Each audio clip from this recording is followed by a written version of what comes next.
সাল্লাল্লাহু আলাইহি ওয়া আলা আলিহি ওয়া আসহাবিহি ওয়া বারাকা ওয়া সাল্লাম। আল্লাহুম্মা সাল্লি আলা সাইয়্যিদিনা ওয়া নাবিয়িনা শাফি'িনা ওয়া হাবিবিনা ওয়া মাওলানা মুহাম্মদ সাল্লাল্লাহু আলাইহি ওয়া আলা আলিহি ওয়া আসহাবিহি ওয়া বারাকা ওয়া সাল্লাম।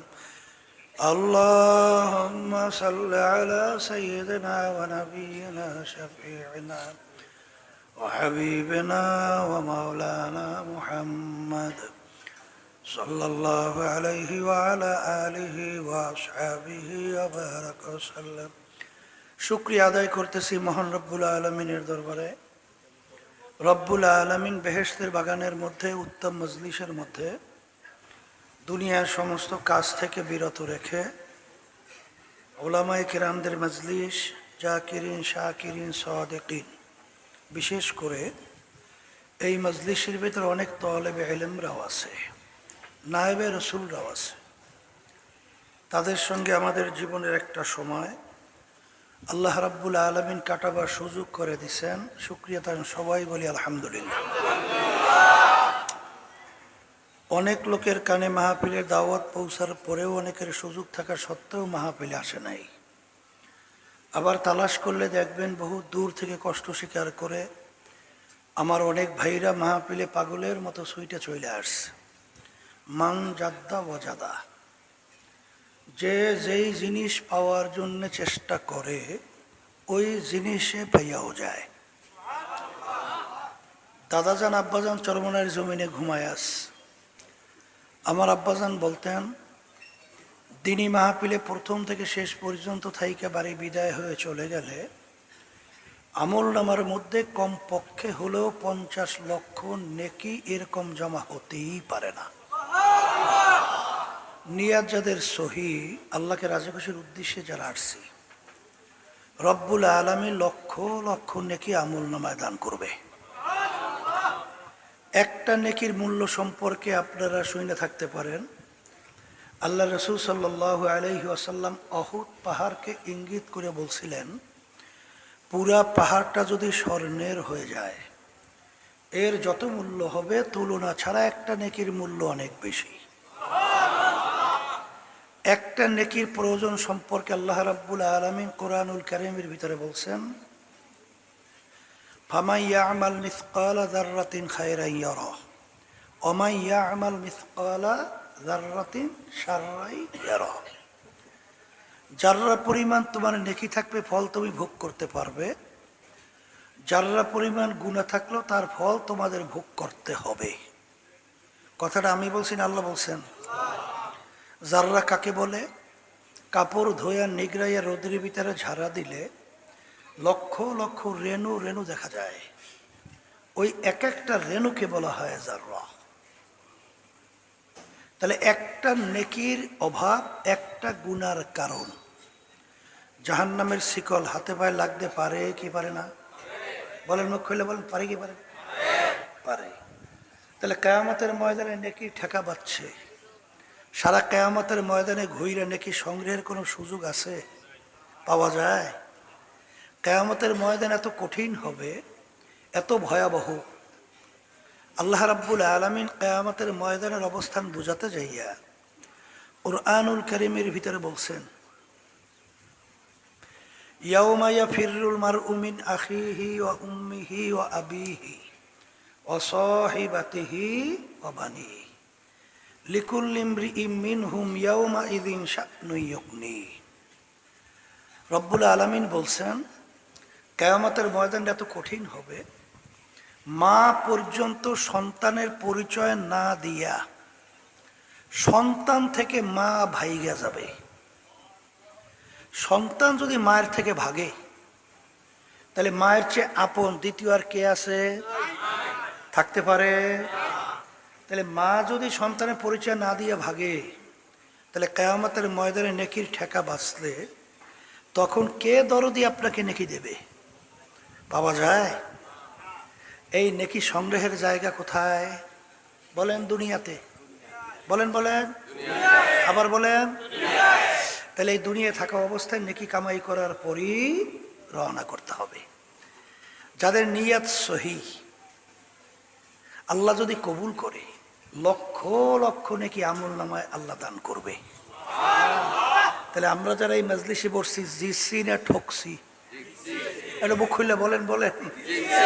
হ্যাঁ, আমরা তো বলি জিতছি, আর যারা আসে নাই ঠকছে। তাহলে ঠকছে আর জেতছে, এইটা তো আপনারা আমি বললাম। কিন্তু এক শ্রেণীর দেখবেন মুসলমানের ঘরে জন্মগ্রহণ করার পরে আমাদের এই কথাগুলো শোনার পরে মিসকি মিসকি হাসে, আমাদের কথাগুলো নিয়ে টিটকারি মারে, এবং আমাদেরকে অনেকাংশে বলে ধর্মান্ধ, জোরে বলে নাউজুবিল্লাহ। আবার একদল বের হইছে বস্তুবাদী, ওরা বলতেছে যা দেখি না দু নয়নে বিশ্বাস করি না গুরুর বচনে, নাউজুবিল্লাহ বলেন। কথা ঠিক না ঠিক? আমি আমার ভাইদেরকে বলবো, পর্দার আড়ালে মা বোনরা যারা শুনতেছেন শোনেন, এই ওলামায়ে কেরামদের আলোচনা, দ্বীনের গুরুত্ব, নেকির গুরুত্ব, এইটা দিবে কারা, বুঝবে কারা? বলেন যারা মানুষ। আর যারা মানুষের সুরাতে আবু জাহাল, উতবা, সাহেব আবুল আহাম মার্কা, এরা কিন্তু বুঝবেও না, গুরুত্ব দিবে না। কথা ঠিক কিনা? শোনেন, আল্লাহ রসুল সাল্লাল্লাহু আলাইহি ওয়াসাল্লামকে দেখতে, আবু জাহালকে দেখতে, এই হাতের দিক থেকে, পায়ের দিক থেকে, চোখের দিক থেকে, অঙ্গ কোনো প্রত্যঙ্গের দিক থেকে কোনো পার্থক্য ছিল? আবু জাহেলের চক্ষু ছিল কয়টা? আল্লাহ হাবিব সাল্লাল্লাহু আলাইহি ওয়াসাল্লাম চক্ষু মুবারক। এই আবু জাহেলের হাত কয়টা? আল্লাহ হাবিবের হাত মুবারক। পায়ের দিক থেকে পার্থক্য কি কোনো ছিল? তাহলে আবু জাহালোর নাম শুনলে আমাদের জবান থেকে বের হয় লানাতুল্লাহি আলাইহি, আল্লাহর গজব। মাইকটারে ঘুরাঘুরি করে, আমি বুঝলাম না কিছু। আর একটু আগে তো ভালোই ছিল, এত বাড়াবাড়ি করো কে বেটা?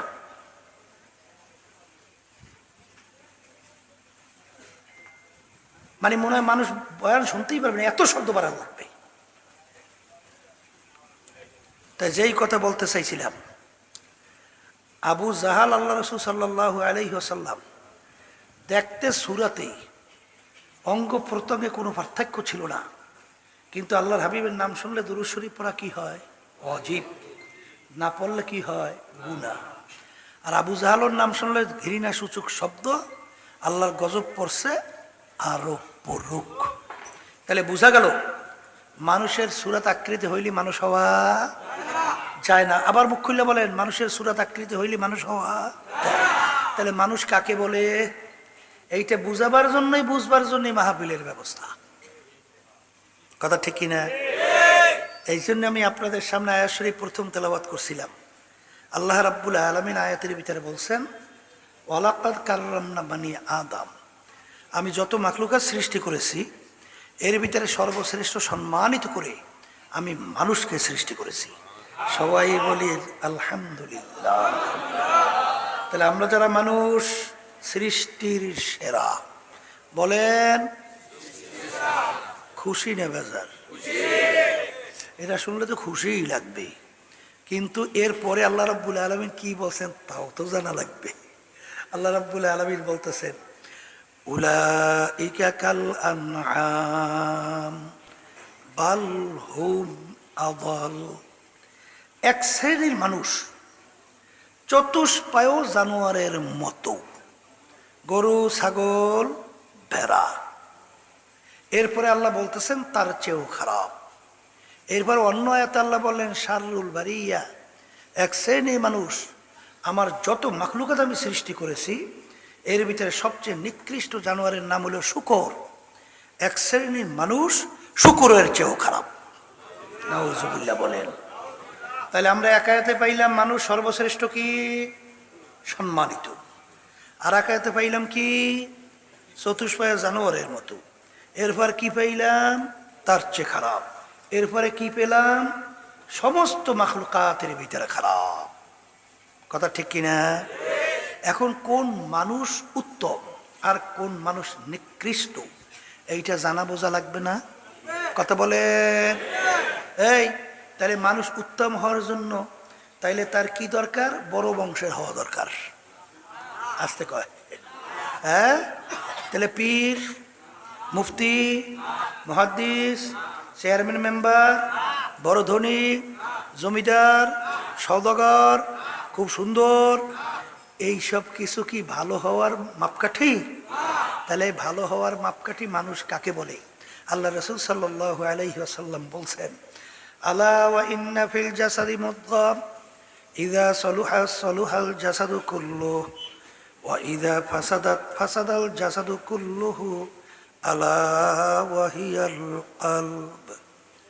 আল্লাহ রাসূল সাল্লাল্লাহু আলাইহি ওয়াসাল্লাম বলেন, প্রত্যেকটা মানুষের মধ্যে আল্লাহ রাব্বুল আলামিন স্পেশাল একটা গোশতের টুকরা দান করছে। কি টুকরা? বলেন, গোশতের টুকরা। ওই গোশতের টুকরা যার ভালো হয়ে যায়, আল্লাহ রাসূল সাল্লাল্লাহু আলাইহি ওয়াসাল্লাম বলেন, সেই মানুষটাই সর্বশ্রেষ্ঠ সম্মানিত মানুষ। আর ওই গোশতের টুকরা খারাপ হতে হতে এক পর্যায়ে ওই মানুষটা কুত্তা, শিয়াল, শুয়োরের চেয়েও খারাপ হয়ে যায়। জোরে বলেন, কথা ঠিক কিনা? তাইলে আমি আমার ভাইদেরকে বলবো, তাহলে মানুষ ভালো হওয়া, সম্মানিত হওয়ার মাপকাঠি কি? বলেন, কলব ভালো হওয়ার মধ্যে। আবার বলেন। আর আমরা যারা বেহেশতে যাইতে চাই, বেহেশতে যাওয়ার জন্যেও আল্লাহ রাব্বুল আলামিন শর্ত লাগাইছেন। কি শর্ত? ইল্লা মান আতাল্লাহা বিকলবিন সালিম। আল্লাহ রাব্বুল আলামিন বলছেন, পরিষ্কার পরিচ্ছন্ন সুস্থ কলব ছাড়া আমার পবিত্র জায়গা বেহেশতের মধ্যে হবে না। কথা ঠিক না? ঠিক। এখন কলব ভালো করা দরকার আছে না নাই? এখন বলতে পারেন, হুজুর কলব ভালো খারাপ কিসে হয়? সংক্ষেপে একটু বলছি। কলবের উল্লেখযোগ্য 10টা রোগ আছে। এই রোগগুলো কলব থেকে দূর করতে হবে। এর ভিতরে 1 নম্বর রোগটার নাম হলো তাকাব্বুরি। এক কথায়, আমি ভালো, আমি বড়, আমি পীরের দিক থেকে বড়, আমি ইলমের দিক থেকে বড়, আমি মুহাদ্দিসের দিক থেকে বড়, আমি টাকা পয়সা সম্পদের দিক থেকে বড়, আমি বংশের দিক থেকে বড়, শিক্ষার দিক থেকে বড়, সৌন্দর্যের দিক থেকে বড়। এক কথায় আমি বড়, আমি ভালো।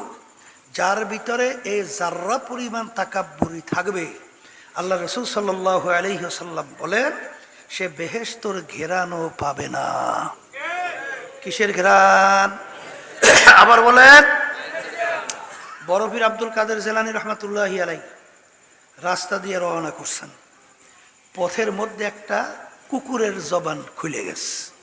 কিসের জবান খুলছে? কুকুর ডাক দিয়ে বলে, বড় পীর সাহেব, হুজুর বলেন তো, আপনি ভালো না আমি কুকুর ভালো? এখন কি উত্তর দেয়?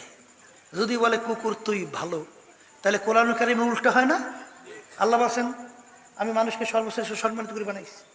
আর যদি বলে কুকুর তুই খারাপ, আমি ভালো, তাহলে আনানিয়াত ভিতরে চলে আসে না? কথা ঠিক না? ঠিক। আনা খায়রুম মিনহু খালাকতানি মিন নার ওয়া খালাকতাহু মিন তিন। এখন কি উত্তর দেবে? কিং কর্তব্য বিমূর, চিন্তা করতে আছে, যেদিকে তাকাই সেদিকেই বিপদ।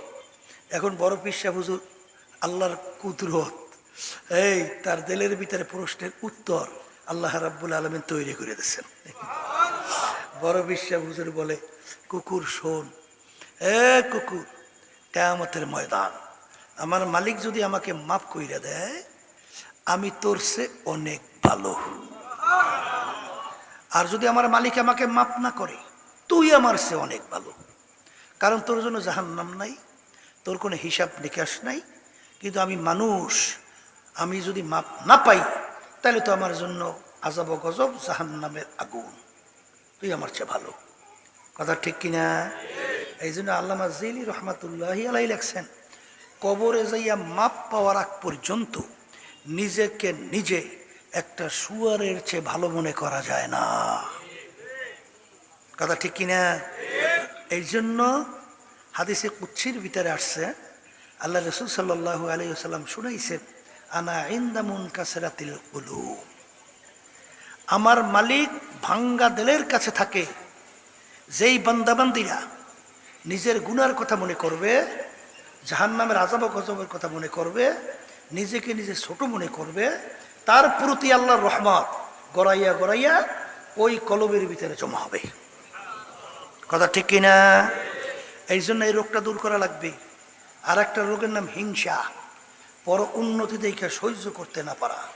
হিংসা এমন একটা রোগ, যে হিংসার কারণে সমস্ত নেকি ধ্বংস হয়। আল্লাহ রাসূল সাল্লাল্লাহু আলাইহি ওয়াসাল্লাম বলছেন না, আল হাসাদু ইয়াকুলুল হাসানাত, সমস্ত নেকি ধ্বংস করে। কিসের আগুন? বলেন হিংসার আগুন। কিসের আগুন? এই হিংসার আগুনে সমস্ত নেক ধ্বংস করে। অনেকে কিন্তু আছে বর্তমানে বের হয়েছে, এই চরমনাই মোটে দেখতেই পারে না, আছে না নাই? এই নাই কোনো সমস্যা, এইবারে জোর কইয়া বানাইয়া বানাইয়া সমালোচনা না করলে পেটের ভাত হজম হইতে চায় না। কথা ঠিক কিনা? আচ্ছা, দোষ ত্রুটির ঊর্ধ্বে তো কোনো মানুষ না, আমরা মানুষ না? আমাদের ভুল ত্রুটি হইতে পারে না? এ মাঠে ময়দানে যারা কাজ করে, ভুল তো তাদেরই হবে। তুমি যদি নাকটাই না, নাকে তৈল দিয়ে নাকটাই না ঘুমাও, তা তোমার দোষটাও বা কি, গুণটাও বা কি? কি কথা ঠিক না বেটি? যে কাজ করে তারই তো কাজের সমালোচনা করা যায়। তা আমাদের তো ভুল ত্রুটি হইতেই পারে, আমরা তো মানুষ। তা আপনাদের দায়িত্ব কি? আমাদের ভুল ধরাইয়া দেওয়া। ভুল ধরাইয়া না দিয়া সমালোচনা করে হিংসা করা, এতে সর্বনের কোনো ক্ষতি হয়? ক্ষতি তো তোমার হয়। এই কথা ঠিক না বেটি? কোনো লাভ হয়? বরঞ্চ তুমি শেষ, তোমার আমল নামা শেষ। যেরকম নাকি বোঝাইকৃত লাকড়ি, পাশ থেকে আগুন ধরাইয়া দিলে ওই লাকড়ি থাকে? তাহলে হিংসার আগুন আল্লাহর হাবিব বলেন যে এই সমস্ত নেক জ্বালাইয়া আমল নামা খালি। লাভ হয়েছে না ক্ষতি হয়েছে? বলেন বলেন, মুখ খুললে বলেন। লাভ হয়েছে না ক্ষতি হয়েছে? ক্ষতি হয়েছে। আর একটা রোগ, তার নাম হলো হুব্বে যা হুব্বে মাল, সম্মানের মহব্বত, মালের মহব্বত, সম্পদের মহব্বত, ক্ষমতার মহব্বত, দলের মহব্বত, নেতা নেত্রীর মহব্বত, বিভিন্ন কায়দায় কায়দায়। এই রোগটা এমন এক রোগ, আল্লাহ রাসূল সাল্লাল্লাহু আলাইহি ওয়াসাল্লাম বলেন, হুব্বুদ দুনিয়া রাসু কুল্লি খতিয়াতিন, সমস্ত গুনার মূলই হলো এই দুনিয়ার মোহ। কথা ঠিক কিনা? আল্লাহ মাফ করুক। এই বাংলাদেশের ভিতরে 100-র ভিতরে প্রায় 92 জনের মতো মুসলমান বসবাস করে। 100 ভিতরে কতজন? এই দেশের মধ্যে বাংলাদেশের রাজধানী ঢাকা। ঢাকাকে বলা হয় মসজিদের নগরী। শোনেন নাই? এই দেশের ভিতরে রাস্তার মোড়ে মোড়ে মসজিদ, মাদ্রাসা, অভাব আছে? হ্যাঁ, এই দেশের ভিতরে এই মুয়াজ্জিনের আজান, বাচ্চাদের ঘুম ভেঙে যায়। মুয়াজ্জিনের আজানে বাচ্চারা ঘুম, মায়ের কোলে কি যায়? ঘরে যায়। কথা ঠিক? এই দেশে আলেম ওলামা তোলাবার অভাব আছে। এই দেশের ভিতরে জুমার মসজিদে দেখবেন মুসল্লিরা ধরে না। কিন্তু সেই দেশের মধ্যে 53 বছর স্বাধীনতা চলে গেল, কিন্তু এই দেশের ভিতরে ইসলাম নামক নীতি আদর্শটা রাষ্ট্রীয়ভাবে পরাজিত। কথা বলেন না কেন? না ভুল? পরাজিত না বিজয়? পরাজিত হইল কেন? কারণ কি? বিভিন্ন সময় বিভিন্ন ফতুয়া বাড়ি করে, এরপরে ইসলামের গলা কাটে। কথা ঠিক না বেঠিক? আমিনু কামা আমানান নাস, আল্লাহ রাব্বুল আলামিন বলেন, ঈমান আনো সাহাবায়ে কেরাম যেভাবে ঈমান আনছিল। কারা? আবার বলেন, সাহাবায়ে কেরামদের ঈমানের ধরন কেমন ছিল? ওমর ফারুক রাদিয়াল্লাহু তাআলা আনহু যখন রাষ্ট্র পরিচালনা করেন, নীল নদী যখন তারা এসে গেল, নীল নদীর একটা নিয়ম ছিল, প্রতি বছর একটা সময় শুকাইয়া যাইত। একটা সুন্দরী যুবতী মেয়েকে নীল নদীর ভিতরে যদি বলি দেওয়া হইতো, নীল নদীর পানি আসতো। আর নীল নদীর ভিতরে সুন্দরী মেয়ে যুবতীকে যতক্ষণ বলি না দিত, পানি নদীর ভিতরে আসে না। আর ওই পানি এত প্রয়োজন, ওই পানি খাইয়ে মানুষ বাঁচে, পানি দিয়ে ফসল হয়, ওই ফসল খাইয়ে মানুষ বাঁচে। এই এখন উমর ফারুক রাদিয়াল্লাহু তাআলা আনহু তার পরিচালনায় যখন নীল নদী তার আয়ত্তে আসলো, নিয়ম অনুযায়ী তো নীল নদীর পানি শুকাইছে। এখন নিয়ম কি? সুন্দরী যুবতী একটা মেয়েকে বলি দেওয়া লাগবে, কথা ঠিক না? ঠিক। ইসলামে জায়েজ আছে না? হাওয়া কয় কি? তাহলে এই সময় যে ফতুয়া শুরু হয়ে যেত, একটা যান যাইবে বিনিময়ে লক্ষ লক্ষ যান বাঁচবে, উপায় কি? তাড়াতাড়ি একটা ধরিয়ে সবাই দিয়ে দে, আসতে বলে, কথা ঠিক না? ঠিক। একটা জানের বিনিময়ে লক্ষ লক্ষ যান বাঁচে, করার কি? দে ধরি একটা সবাই। এই যখন এলাকার লোক গেল, হুজুর, মানে এলাকার গভর্নর, এই নীলদনির পানি তো শুকাইছে হুজুর, এখন তো সুন্দরী মেয়ে জবাই না করলে পানিও আসে না, আর মানুষ তো না খাইয়ে মরে, পালা কি? মানে ইসলামে তো জায়েজও নাই। এখন ঘটনাটা কি ঘটলো? বলেন না, আমিরের থেকে কথা না শুনে কিছু করা যাইবে না। আমেরিকাতে সংবাদ পৌঁছে, আমির, নীল নদীর পানি শুকাইছে, নিয়ম অনুযায়ী মেয়ে একটা জবাই দেওয়া লাগবে, নাহলে পানি আসে না। আমির কথার কথা, ইন্না লিল্লাহ, বলো কি? তাইলে পানি নীল দরিয়ে আসা না আসার ক্ষমতা সব মহিলা জবাই দেওয়ার মধ্যে, তাহলে আমার আল্লাহর ক্ষমতা কোথায়? আমিনু কামা আমানান নাস, ঈমান আনো, সাহাবায়ে কেরাম যেভাবে ঈমান আনছিল। আমির চিঠি লেখে নদীর কাছে, চিঠি চিঠি কার কাছে? আমাদের যুগ হইলে কি বলতেন? ওরে পাগলের দল, নীল নদীর কাছে চিঠি লেখে। এখন সুস্থ মানুষ, সুস্থ, গাছের কাছে চিঠি লেখে, এটা কি কবা? নদীর কাছে চিঠি লেখে, গাছের কাছে চিঠি লেখে, নীল নদীর কাছে চিঠি লেখে। হে নীল নদী, তুমি যদি আল্লাহর হুকুমে জারি হও তাহলে তুমি জারি হইয়া যাও, আর যদি আল্লাহর হুকুমে জারি না হও তোমার পানি আমাদের লাগবে না। Direct action. যাও, এই চিঠি নিয়ে নীল নদীর ভিতরে ফালাও। চিঠি নিয়ে নীল নদীর ভিতরে ফালাবার সঙ্গে সঙ্গে পানি আইসা নীল নদী ভৈরা টয়টম্বুর হয়ে গেল। ওই যে নীল নদী পানিতে ভরছে, আজ পর্যন্ত আর নীল নদী শুকায় নাই। এর নাম হলো ঈমান। আমিনু কামা আমানান নাস, ঈমান হলো সাহাবায়ে কেরাম যেভাবে ঈমান ছিল। পাগলামি? হ্যাঁ, মন চায় যা চায় তাই করা। বর্তমানে একদল বাইরেছে, আল্লাহ মাফ করুক, সাদাবাস, খুনি, মিথ্যাবাস, জুলুমবাস, বাংলাদেশে থাকা পাচারকারী, এদের আবার সহযোগিতায় নামছে। ওয়াতাআওয়ানু আলাল বিররি ওয়াত তাকওয়া ওয়ালা তাআওয়ানু আলাল ইসমি ওয়াল উদওয়ান। তোমরা ভালো কাজের সহযোগিতায় থাকো, খারাপ কাজের বিরোধিতায় থাকো। আপনাদের এলাকায় চোরের যদি কেউ সহযোগিতা করে, ওইটার আপনার কি কন? ওটারও কন্যা চোর, ওটারও চোর কয় না যে ওটাও ভালো মানুষ না, কথা ঠিক না? ঠিক। তাইলে প্রমাণিত খুনি, প্রমাণিত মিথ্যাবাস, প্রমাণিত জুলুম, জালেম, প্রমাণিত চাঁদাবাজ, এদের সহযোগিতায় এবার কথা বলে সাথে থাকে, এদেরকে আপনি কি বলবেন? হ্যাঁ হ্যাঁ, ভালো কাজে সহযোগিতা করলে নেকের আশা করে, আর খারাপ কাজের সহযোগিতা করলে হেরাও নেকের আশা করবেন। কি ভালো করে বুঝে লইয়ের। আমার বাজানদেরকে বলো, পর্দা আলে মা বোনরা তারা শুনতে হয়, কি হইবে মালিক জানে, কি হবে মালিক জানে, তা তো আমরা জানি না।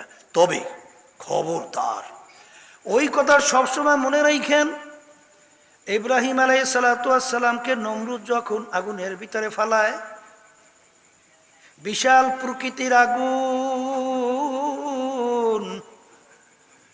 ওদিকে একটা ব্যাঙ বারবার পানির ভিতরে লাফ দেয়, পানি ঢোক গেলে উঠে আবার আগুনের দিকে প্রস্রাব করে। ব্যাঙের পানির পরিমাণ অল্প, এতটুক পানি আগুনের কাছেও যায় না, আর এতটুক আগুন দ্বারা এত বড় বিশাল প্রকৃতির আগুন নেবেও না। আবার পানি শেষ, আবার পানির ভিতরে লাফ দেয়, আবার পানি ঢোক গেলে ওইটা প্রস্রাব করে। জিজ্ঞাসা করে, ব্যাঙ রে, এতটুক পানি তোর আগুনের কাছেও যায় না, আর এতটুক পানি দ্বারা আগুন নেবেও না, এরকম বারবার কেন করো? তখন ব্যাঙ উত্তর দেয়, আমার পানি আগুনের কাছে যায় না, আগুন নেবেও না, আমি এরকম করি এর জন্য আল্লাহ এবং তার খলিল ইব্রাহিম দেখো আমি ব্যাঙ তাদের পক্ষে আছি। এই জন্য হাদিসের ভিতরে আসছে, লা তাকতুলু দেবদা, তোমরা ব্যাঙকে মাইরো না। ব্যাঙ ইব্রাহিম আলাইহিস সালামের আগুন নিভাইতে সহযোগিতা করছিল। কি এই পানি দ্বারা কি আগুন নেপছে? আসতে কয়তো নেপছে? হ্যাঁ, নেবে নাই, কাছেও যায় নাই, কিন্তু হাদিসের ভিতরে নিয়ে ব্যাঙ মারিস না, খবরদার। ওদিকে রক্ত চোষা তাকলাইশ নাম শোনেন না? ওই যে আগুনে ফু দেয়, কাছেও যায় না, আগুন জ্বলেও না। কিরে এরকম করিস কেন? কোয়ালে নমরুদ এবং তার দলেরা দেখুক এই আমি তাদের পক্ষে। এই জন্য একবার ইতে মারলে 100 নাকি আমল নামায় জমা, ঠিক কিনা? আমার বাজানদেরকে বলবো কি হবে তা জানি না, কেউই তো দুনিয়া থাকবো না, তবে পুঁজি গুছাইয়ে কবরে যাইয়েন। ওই কবরে কিন্তু কোনো দলাদলি চলে না। যদি কেউ কবরে যাইয়ে বলেন আমি চরমনের মুরিদ, চলবে? আমি তাবলিগ জামাতের লোক, আমি জামাতের লোক, আমি বিএনপি আওয়ামী লীগের, এই আমি অমুক বংশের ঠমুক বংশের, চলে চলে। এগুলা যদি চলতোই, সবসময় মনে রাখা লাগবে আল্লাহ রাসূল সাল্লাল্লাহু আলাইহি ওয়াসাল্লাম তার চেয়ে বড় পীর, বড় অলি, বড় গাউস কুতুব দুনিয়াতে কেউ আসেও নাই, আসবেও না। আল্লাহ রাসূল সাল্লাল্লাহু আলাইহি ওয়াসাল্লাম দুনিয়ায় থাকা অবস্থায় তার কলিজার টুকরার সন্তান ফাতেমা রাদিয়াল্লাহু তাআলা আনহা তাকে ইঙ্গিত করে বলছিলেন, ইয়া ফাতেমা তুনকিজি নাফসাকে মিনান নার, এ ফাতেমা রে, দুনিয়ায় থাকা অবস্থায় নিজে আমল করো, জাহান্নামের আগুন থেকে বাঁচো। ও ফাতেমা, এরপর অন্ধকার কবরে যাই আসো। ফাতেমা, যদি কবরে তুমি এই পরিচয় দাও আমি আখিরি জামানার নবীর মেয়ে, ও ফাতেমা রে, এই পরিচয় কবরে কোনো কাজ হবে না। এই জন্য আমার ভাইদেরকে বলবো, পর্দা আলে মা বোনদেরকে বলবো, সব সময় ওই কথা মনে রাখো, ইয়াউমা নাদউ কুল্লা উনাসিন বিইমামিহিম, কিয়ামতের ময়দান আমার মালিক প্রত্যেকটা মানুষকে তার দলের নেতা নেত্রীর সঙ্গে ডাকবে। ডাইকে আমার মালিক বলবেন, তোর দলের নেতা নেত্রী যেদিকে যায় ওদের পিছনে পিছনে সেই দিকে চইলা যা। এক কথায় আমার মালিক বলেন, তোর নেতা নেত্রী যেখানে জায়গা তোরও সেইখানে জায়গা। আল্লাহ রাসূল সাল্লাল্লাহু আলাইহি ওয়াসাল্লাম বলছেন, মান তাশাব্বাহা বিকওমিন ফাহুয়া মিনহুম, দুনিয়ার ভিতরে তুমি যেই দলভুক্ত হইয়া চলবা, যেই দলের নেতা নেত্রীকে নেতা নেত্রী হিসাবে মানবা, কিয়ামতের ময়দানে তুমি ওই দলভুক্ত হইয়া উঠবা এবং ওই দলের নেতা নেত্রীর সঙ্গে তোমার হাসর হবে। এক কথায় যার সঙ্গে যার মহব্বত তার সঙ্গে তার কিয়ামত। এই জন্য আমার ভাইদেরকে বলবো, পর্দা আলে মা বোনদেরকে বলবো, ওয়ালাকাদ কাররামনা বানি আদম, সমস্ত মাখলুকাতের ভিতরে শ্রেষ্ঠ হইল মানুষ, কিন্তু আবার মানুষ সবচেয়ে নিকৃষ্ট। কোন মানুষ সর্বশ্রেষ্ঠ সম্মানিত আর কোন মানুষ নিকৃষ্ট, ওই কলবের উপরে ভিত্তি কইরা মানুষের দাম কমে এবং বাড়ে। বর্তমানে এক শ্রেণী আমার বাজানরা, পর্দালের মা বোনেরা, হুব্বু দুনিয়া রাসু কুল্লি খাতিয়াতিন। আবু জাহাল কিন্তু ভালোভাবে জানতো আল্লাহ রাসূল সাল্লাল্লাহু আলাইহি ওয়াসাল্লাম আল্লাহর পক্ষ থেকে যে রাসূল, আল্লাহর নবী। আল্লাহ রাব্বুল আলামিন বলে, হাবিব গো, ওরা আপনাকে এইভাবে জানে, এইভাবে চেনে, যেরকম ওদের সন্তানদেরকে ওরা চেনে। তোমার ছেলেকে চিনতে যেরকম তোমার কোনো ব্যাগ পেতে হয় না, আবু জাহাল মার্কা তারাও কিন্তু আল্লাহর রসুলকে এইভাবেই চিনত। কিন্তু ওরা ঈমান আনবে না। হুব্বুদ দুনিয়া রাসু কুল্লি খাতিয়াতিন। বাজান, এই সম্মানের মহব্বত, ক্ষমতার মহব্বত, নেতৃত্বের মহব্বত যখন নাকি আবু জাহেলের গলা কাটতেছে, তখন বলে, আমার মাথাটা একটু বড় কইরা কাটো। কেন? তুমি তো এখন মারা যাও, তোমার মাথা কেন বড় করা লাগবে? তখন আবু জাহাল বলে, মরার পরে কল্লা দেখলে যেন মানুষ বলে নেতার কল্লা। এই জন্য আমার বাজানদেরকে বলবো, পর্দারে মা বোনদেরকে বলবো, কোন দুনিয়ার পিছনে পড়লাম, কোন দুনিয়ার ক্ষমতার পিছনে পড়লাম, কোন সম্পদের পিছনে পড়লাম, কোন সম্মানের পিছনে পড়লাম, বাজান একটু কোন দলের পিছনে পড়লাম, মাঝে মাঝে একটু চক্ষু বন্ধ করো, এরপরে একটু মোরাকাবা করো, তারপর দুনিয়া থেকে বিদায় নিয়ে কবরে রওনা করো। আখারে তোমার আমার অস্তিত্বের দিকে তাকাইয়া দেখো, তোমার আমার অস্তিত্ব বলতে কিছুই ছিল না। হাল আতা আলাল ইনসানি হিনুম মিনাদ দাহরি লাম ইয়াকুন শাইআম মাযকুরা। আমার মালিক বলেন, তোর অস্তিত্বের দিকে তাকাইয়া দেখ, তুই এক কাতরা নাপাক পানি। আল্লাহ অন্য আয়াতে বলেন আমসাস, তাও আবার ভেজাইলা পানি। কোনো অস্তিত্ব বলতে তোমার আমার কিছু ছিল না। আমার মালিক ওই পানিকে রক্ত দিয়া জমাট বাঁধাইয়া আমার মালিক হাড্ডি তৈরি করলো, হাড্ডির উপরে গোশত লাগাইলো। ফাঁকা সাউনাল ইজামা লাহমা, হাড়ে গোশত লাগাইয়া ফি আহসানি তাকওয়িম, তোমার আমার মতো এত সুন্দর সুরাতের একটা মানুষ বানাইলো। আজকে তুমি আর আমি দুনিয়ার ভিতরে আসলাম, এখন দুনিয়া সম্পর্কে একটু চিন্তা করো।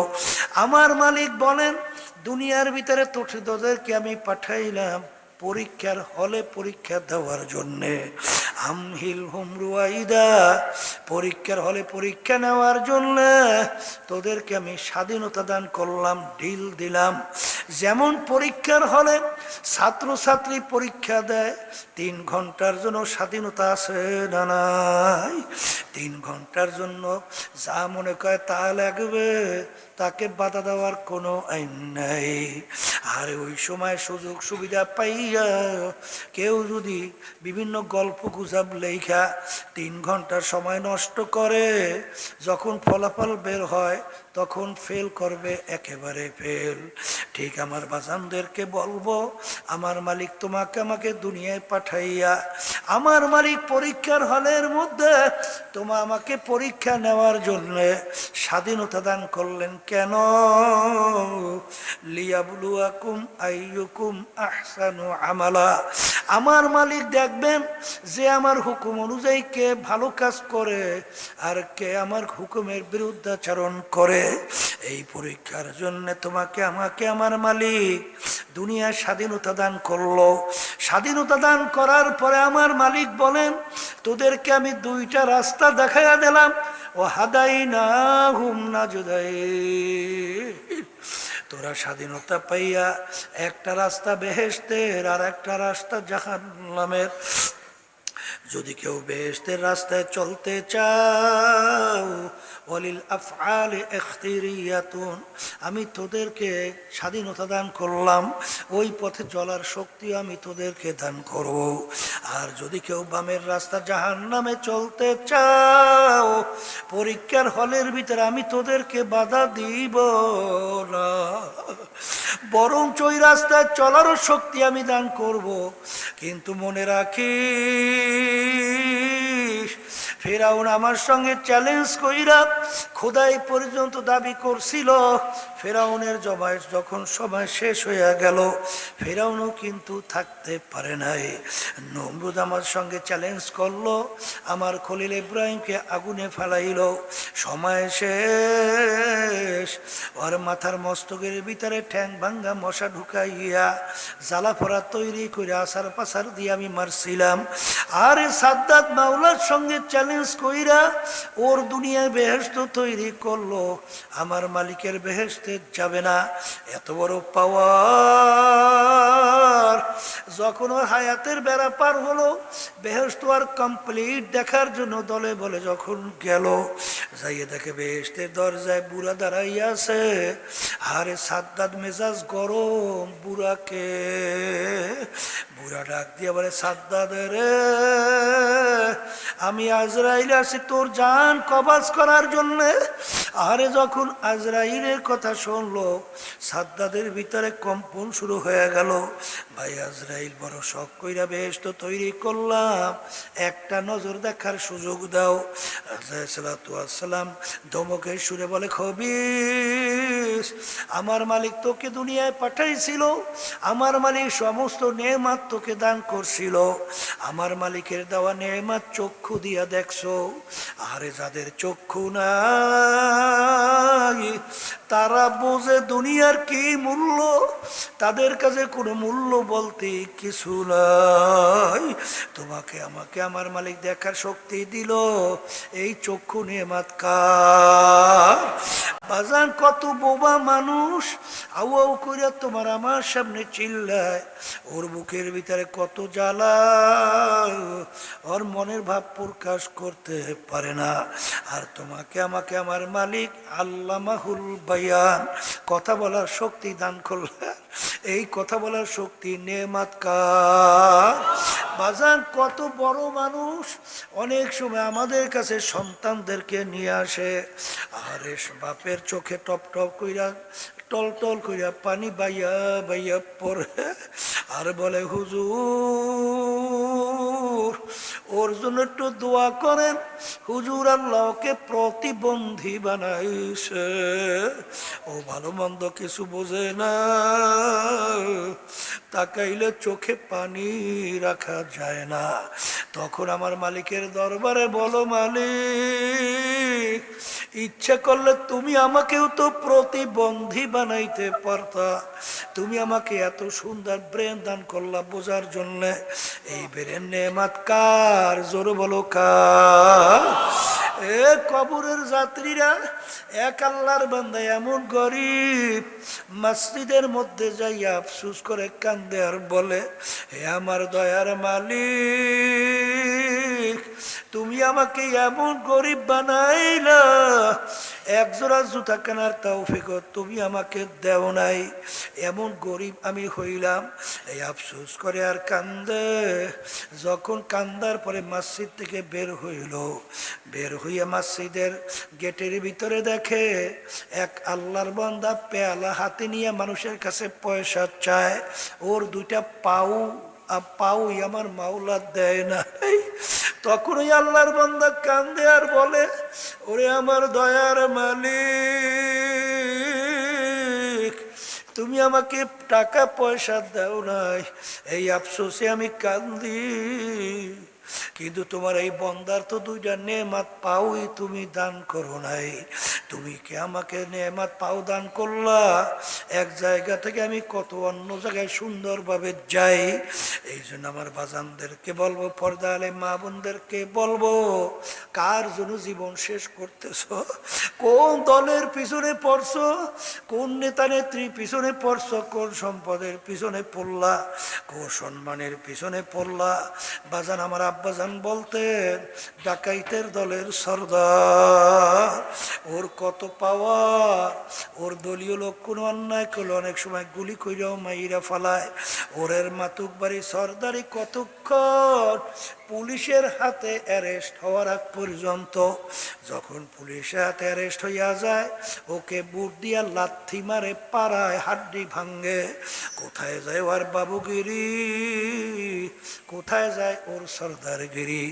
ঠিক আজকে চক্ষু খোলা দুনিয়ায় পরীক্ষার হলে স্বাধীনতা পাইয়া যারা ধরাকে সরা জ্ঞান মনে করছো না, হারামকে হারাম মনে করেন না, ঘুষকে ঘুষ মনে করেন না, সুদকে সুদ মনে করেন না, যারা নিজের সম্পদ বাড়াবার জন্যে অনেক সম্পদ ধোকাবাজি করিয়া জোর পূর্বক নিজের সম্পদ বাড়াও, আর হারামকে হারাম না মনে কইরা যারা এই সম্পদ বাড়াইয়া সুন্দর সুন্দর বিল্ডিং তৈরি করো, আরে সুন্দর গাড়ি স্বপ্নে দেখো, এই সম্পদ কার জন্য রাইখা যাও।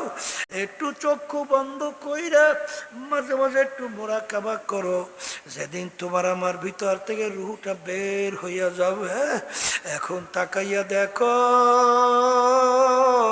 সাদা 3টা কাপড় দিয়া প্যাঁচ দিয়া যখন ফালাইয়া রাখবে, কোথায় তোমার টাকা, কোথায় তোমার সম্পদ, কোথায় তোমার দল, কোথায় তোমার দলের নেতা নেত্রী, কই তোমার বংশের পরিচয়, কই তোমার ক্ষমতা কোথায় গেল? আরে এখন তাকাইয়া দেখো মাথার ভিতরে একটা বান দিয়া ফালাইয়া রাখছে, মাজার ভিতরে একটা বান দিয়া, পায়ের ভিতরে একটা বান দিয়া ফালাইয়া রাখছে, এখন তাকাইয়া দেখো কেমন দেখা যায়। আর মনকে একটু ডাক দিয়া বুঝাবার চেষ্টা করো, আরে ওরে মন, মাথার ভিতরে বান্ধে তোমাকে কি সিগন্যাল দেয়? মাথার বান্ধে বুঝা গেল রে মন, আর কোনো দিন মাথা নাড়ার শক্তি নাই।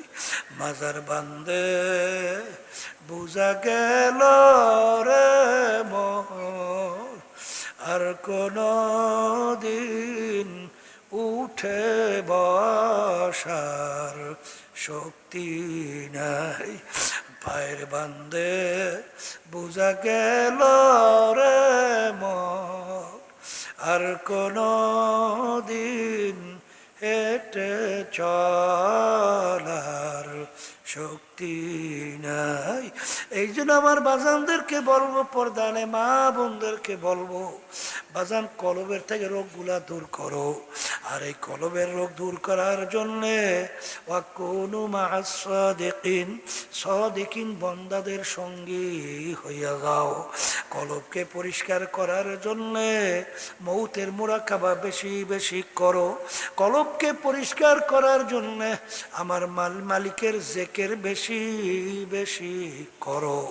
কলবকে পরিষ্কার করার জন্যে কোরআনুল কারীম তেলাওয়াত বেশি বেশি করো। আল্লাহর ফজলে দেখবা মৌতের মুরাকাবা যদি বেশি করতে পারো, সাদিকিন বান্দাদের সঙ্গী যদি হইতে পারো, আমার মালিকের জিকির যদি বেশি করতে পারো, দেখবা আল্লাহর ফজল ও করমে আস্তে আস্তে তোমার আমার ভিতর থেকে হিংসা দূর হইতে থাকবে, তাকাব্বুরি দূর হইতে থাকবে, দুনিয়ার মোহ অন্তর থেকে দূর হইতে থাকবে, রিয়া দূর হইতে থাকবে, হিমবাজান হব্বে যা হব্বে মাল দূর হইতে থাকবে, রাগ দূর হইতে থাকবে, বাজান গোসা দূর হইতে থাকবে। এরকম একটা পর্যায়ে আসবে, তখন মালিকের দিকে ডাক দিয়া এক আল্লাহর ওলি বলেন, হর তামান্না দিল সে রুখসাত হো গাই, আব তো আজা আব তো খেলওয়াত আ গাই। এ আমার দয়ার মালিক, এখন তুমি একটু আমার কলবের দিকে তাকাইয়া দেখো, আমার কলবের ভিতরে এখন তাকাব্বুরি ফালাইয়া দিছি, হিংসা ফালাইয়া দিছি, অন্য অন্য সমস্ত রোগ ফালাইয়া এখন আমার কলব খালি। এখন দয়া মায়া করে তুমি একটু আমার কলবের মধ্যে আসো। এরকম ভাবে হাজারি করে আর মালিককে করুণ সুরের ডাক দেয়, উদউনি আস্তাজিব লাকুম। যদি দিলটাকে খালি কইরা তুমি মালিককে ডাক দিতে পারো, আমার মালিক বলেন তোর ডাকের আমি সাড়া দেব। আমার মালিক বড় দয়ার মালিক, আমার মালিক বড় মায়ার মালিক। দুনিয়ার স্বার্থ আছে, সম্পর্ক আছে, স্বার্থ নাই, সম্পর্ক নাই, কিন্তু আমার মালিকের সমস্ত নেয়ামতের নেয়ামত ভোগ করিয়া মালিকের নাফরমানি করলাম। আমার মালিক তোমাকে আমাকে তার রহমত থেকে, তার নেয়ামত থেকে বঞ্চিত করে নাই, বরঞ্চ আমার মালিক ডাকে আর বারবার বলে, উলিয়া ইবাদিয়াল্লাযীনা আসরাফু আলা আনফুসিহিম লা তাকনাতু মির রাহমাতিল্লাহ ইন্নাল্লাহা ইয়াগফিরুয যুনুবা জামিআ।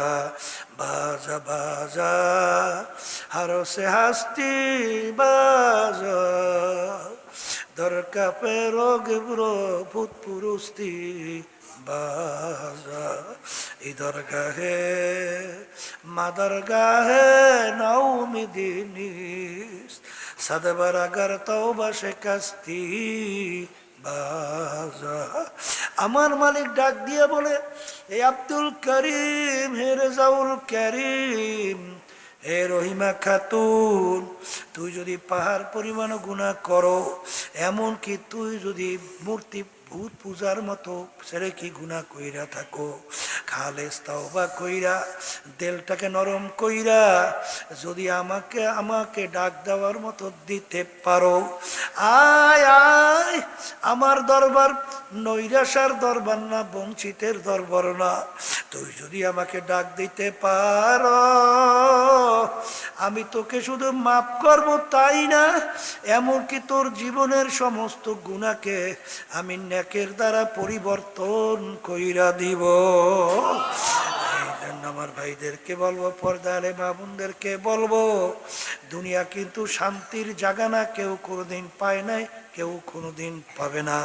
আর দুনিয়া দারুল মেহনে ওয়াল বালা, মারে দুনিয়াটা বালা মুসিবতের জায়গা, কষ্ট ক্লেশের জায়গা, এখানে কেউ শান্তি চাইলে কেউ কোনোদিন পায় নাই, কেউ কোনোদিন পাবে না। এই জন্য আমার বাজানদেরকে বলবো, দুনিয়া কিন্তু ক্ষণস্থায়ী, আখেরাত কিন্তু স্থায়ী।